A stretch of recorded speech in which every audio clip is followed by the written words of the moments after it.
కూటమి ప్రభుత్వం అధికారంలోకి వచ్చాక ప్రపంచవ్యాప్తంగా ఉన్న 120 మంది కోట్ల హిందువుల మనోభావాలను చంద్రబాబు దెబ్బతీశారని మండిపడ్డారు మాజీ ఎమ్మెల్యే రాచమల్లు శివప్రసాద్ రెడ్డి. తిరుమల శ్రీవారి లడ్డూ ప్రసాదాన్ని వైఎస్ఆర్సీపీ అధికారంలో ఉండగా జంతువుల కొవ్వుతో తయారు చేశారని చంద్రబాబు ఆరోపించారని, దానికి yellow media Pawan Kalyan chorus అందించారని అన్నారు. వైఎస్ జగన్ను టార్గెట్ చేసి నిందలు వేశారని తెలిపారు. తిరుమల లడ్డూను జంతువుల కొవ్వుతో తయారు చేయలేదని నివేదికను అందించారని, ప్రజల మనోభావాలు దెబ్బతీసే విధంగా చేసిన వ్యాఖ్యలపై కేసు నమోదు చేయాలన్నారు.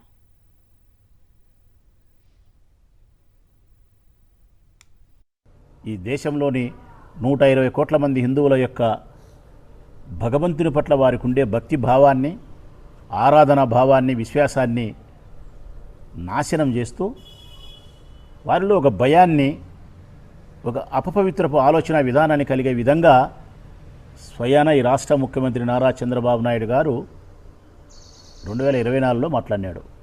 గెలిచిన 100 రోజుల్లో మాట్లాడినాడు. ఏమని మాట్లాడినాడు?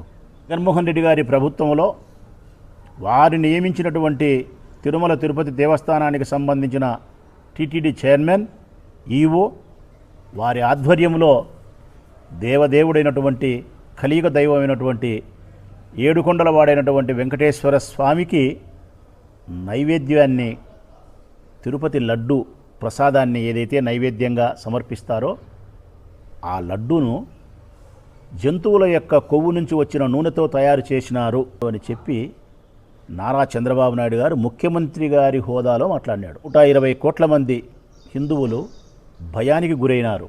ఏదైనా జరగని ఒక విషయాన్ని, ఒక తప్పును జగన్మోహన్ రెడ్డి మీద రుద్ది తద్వారా రాజకీయ లబ్ధి పొందాలన్నది చంద్రబాబు నాయుడు యొక్క ఉద్దేశం.